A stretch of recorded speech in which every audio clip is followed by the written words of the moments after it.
Le premier musée sur le rideau de fer a ouvert en mai dernier à la frontière germano-tchèque dans l'ancien bâtiment de la police communiste. Le musée présente d'importants documents historiques sur la guerre froide. La construction du rideau de fer a débuté en 1961. S'étendant de la mer Baltique à l'Adriatique, il faisait environ 7250 km de long, davantage que la muraille de Chine.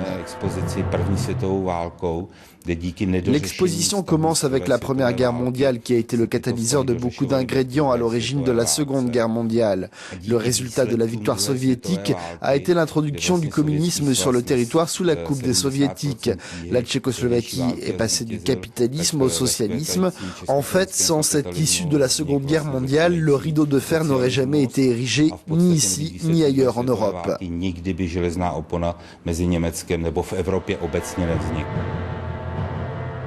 En août 1968, les chars soviétiques envahissent Prague.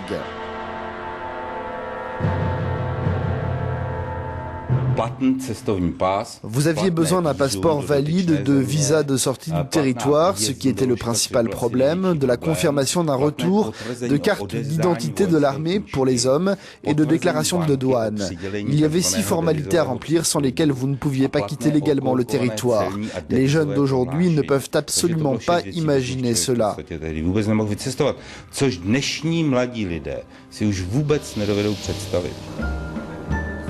Le rideau de fer avait ceci de particulier qu'il n'empêchait pas les ennemis d'envahir le territoire, comme le faisait la muraille de Chine, mais qu'il avait pour fonction d'empêcher les gens de fuir leur pays.